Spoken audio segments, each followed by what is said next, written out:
Alright, so I didn't get the flu. But I did go in, slept for about 3 hours. Woke up, felt pretty good, and went to bed.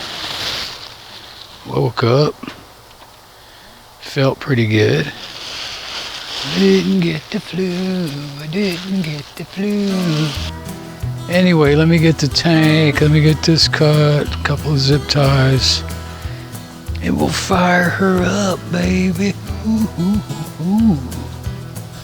Hopefully that little valve is going to solve the problem. One thing I wanted to do is this line that I added on is 14 and a half. No, I think it was 11 and a half or 11 and 3/4, something like that. So I want to cut it down a little shorter and then put a zip tie on it. I don't even think I need to measure it, just cut it. Should be close enough. Man, I hope this thing's gonna work now. Please, outboard gods, please.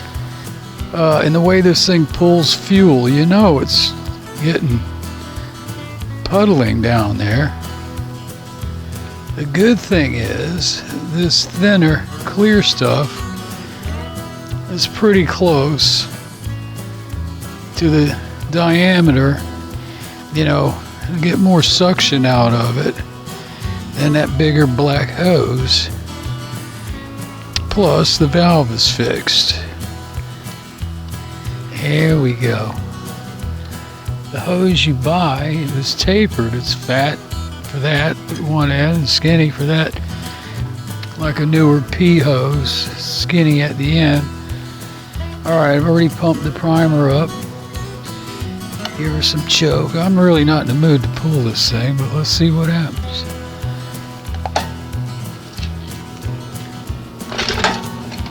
She's a bear. Come on, juice up, baby.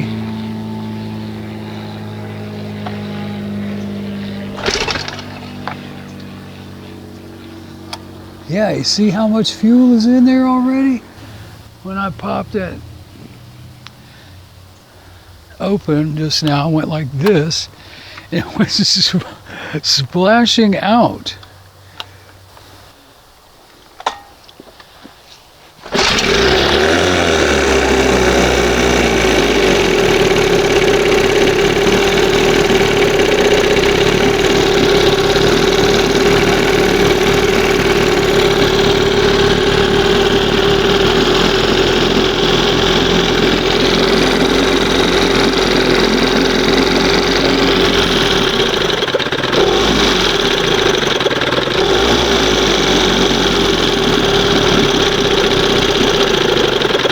Come on, baby. I just opened that stop up because it will still idle. It's idling down now. I have to adjust this again. Now I'm right at the first mark. It should start right up.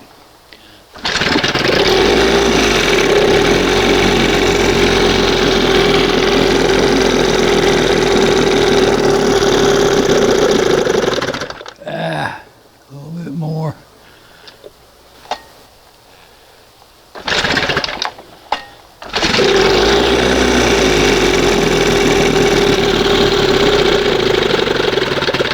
Boy, I can see the fuel shooting through the hose. It's like spitting up here. Is it making it all the way? If it can't conk out, it will.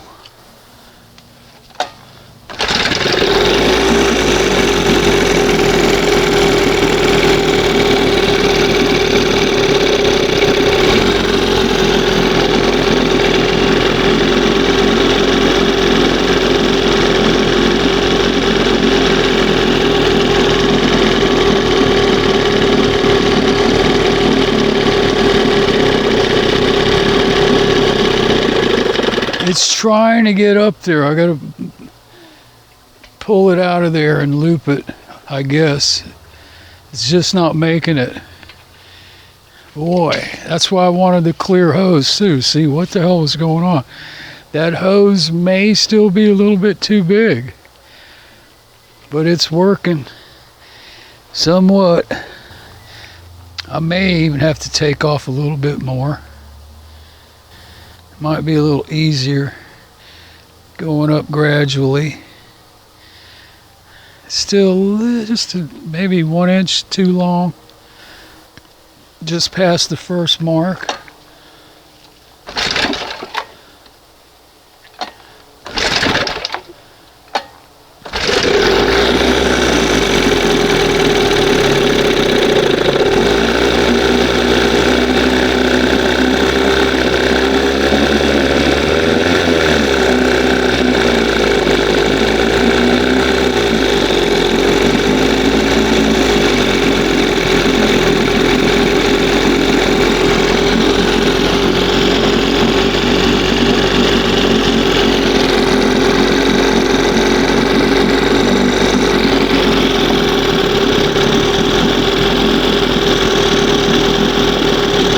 Almost there.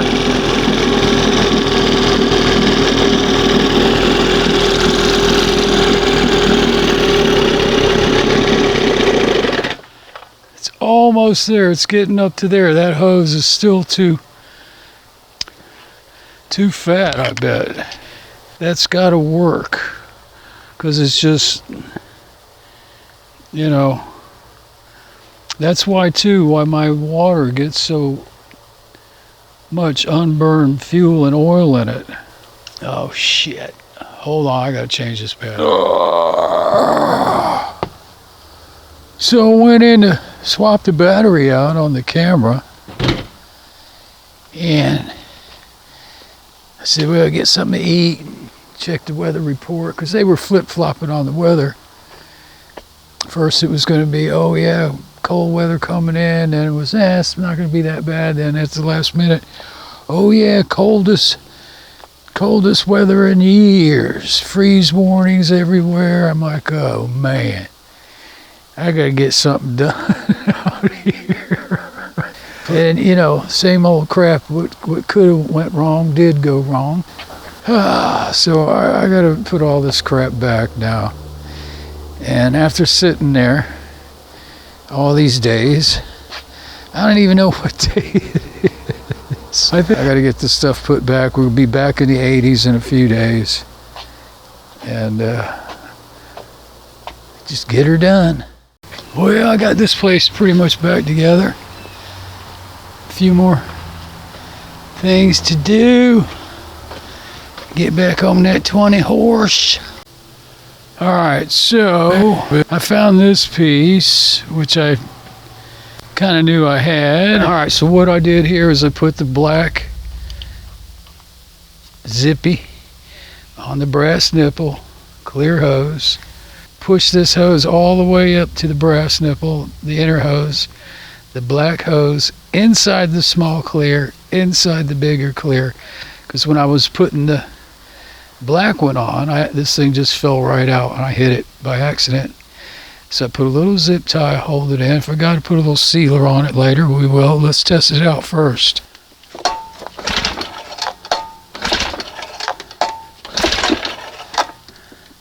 It's flooded up here. I'm not kidding you. It is flooded.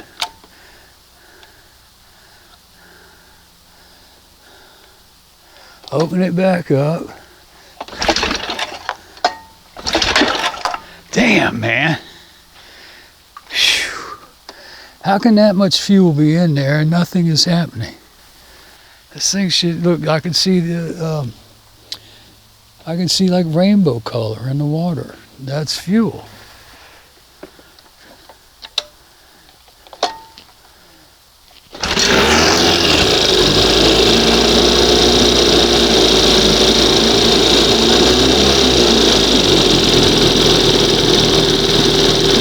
See all that smoke?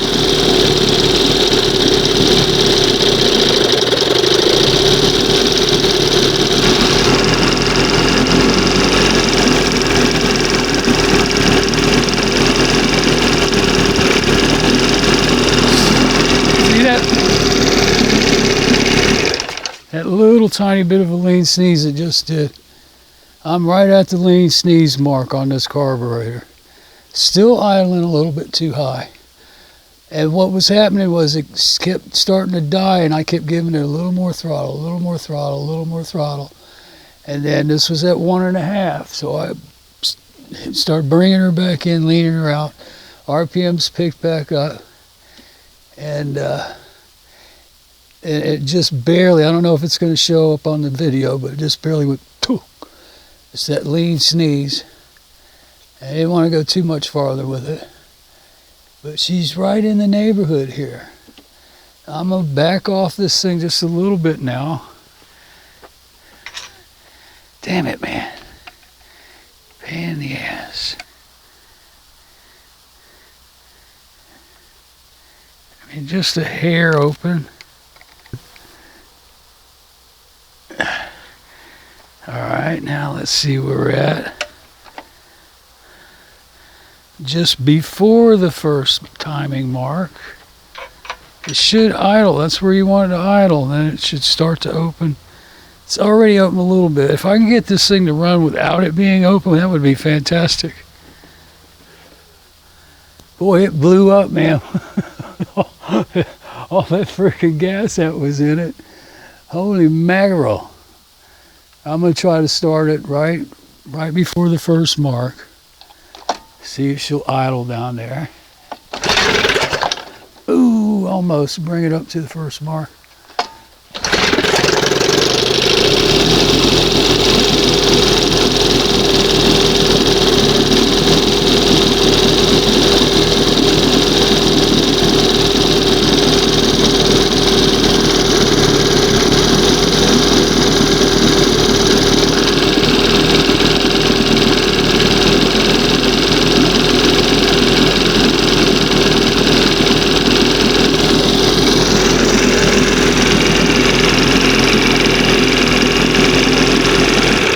That's not bad. Now see, we're down here where it was going to hit the lean sneeze, and right about where it is, about from the lean sneeze to like a quarter, half a turn in there is your sweet spots. But we're getting there. It's definitely idling lower. We're getting there. I guess this thing is working now.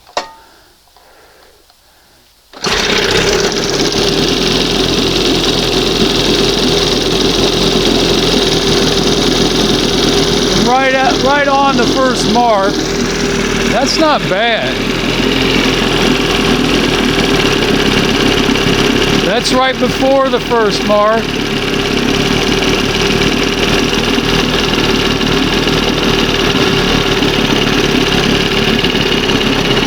Smoke's clearing up.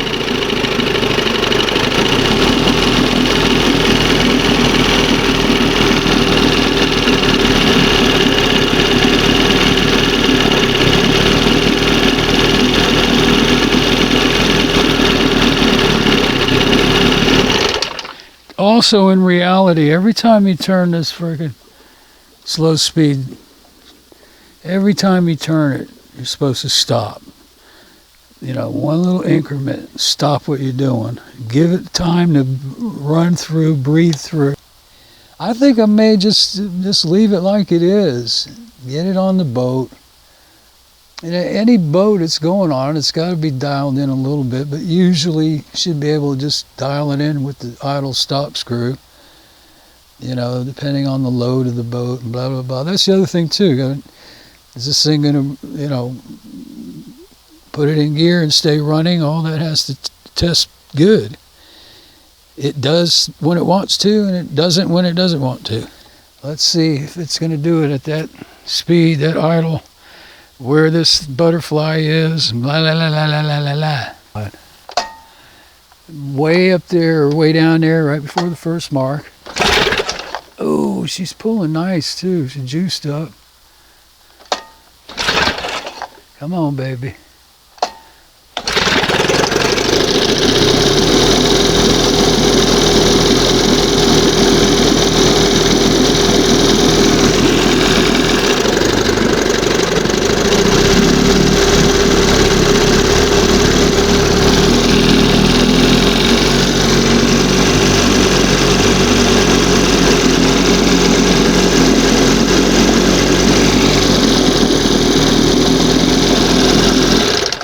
that was weird. Put it in gear and it starts idling high. That was weird. It sounded like she cleared her throat. After I put it in gear, it was kind of stumbly. And 3 seconds went by. That was weird. I'm much happier, I can tell you that much right now. Well, ladies and gentlemen, boys and girls, children of all ages, I'm gonna give up. I can't. It was running great, idling down where it should idle. Everything was fine. Came out today, fired it up, and the same thing. The hotter it got, it just got turned to crap again. You know, I did everything fuel-wise. I even had it all set up. I put the old school silencer on. I put the bottom control on, you know, so you don't have to take the hood off to adjust anything. I put my fingers over the two little, the little discs that you pop in there. Somebody had taken those out at one point, and you could see where they tapped back in. And I held my fingers over them, and I let go of the top one, and it was still running, and I let go of the side one. So I put some sealer on, both of them. Still did the same thing. It was just coincidence. Readjusted the carb again 15 frickin' time. When it boils down to this, it's either fuel or ignition. And I've had it happen before. The warmer and the hotter the coils will get, they start to break down. And as brand new as everything in there looked when I first got this thing, who knows, you know. Yeah, I got to walk away from it. This thing, the hose, the little black hose I put on, while it was running, I pulled it off. And it's working, man. It's got to be up here. Like I said, I put my hand up here. It's a little warm still. And it was still like so cold. And then, you know, the warmer and warmer it would get, the worse it would get again. So it's got to be ignition. Put you on the back burner in the back of this shed. I can get the Evinrude out here. Man, you know, what a journey. You know, it's not like I'm killing myself and putting 40 hours a week in it. It's more like, you know, a couple hours here, a couple hours there, you know, once or twice a week. I had, tried the one cylinder thing. I pulled the top plug off, fired it up. Number 2 was running, and it just went, as I idled it back down. I had it up on start position. As I idled it back down, it cut off way before I got to the marks. Just died. So I pulled that plug wire off, put number 1 on, couldn't get it to fire at all. Didn't, you know, I said, screw it. It was funny too, because Cody Bass had put up his video, and he had told me, we had talked a few weeks ago or whatever. He goes, every time I get one of them green motors, I throw it in the pile. He said, I don't even mess with them. And he can do that because he gets hundreds of motors for free all the time. You know, I don't have that option. You know, when I get something, I got to try to get it fixed. I've said it a million times. How in the hell does he keep up with it all? If I had all those motors like that, man, I'd be, you know, same thing. I'd be like, screw these old 70s motors and jump on the 80s and 90s stuff. I had a doctor's appointment this morning, and I got back, and I said, well, let's go fire it up, see what's going on. And then, like I said, all out of the blue, here she goes again.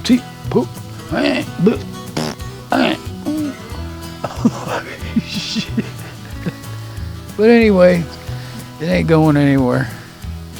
It'll be on the burner, the back burner.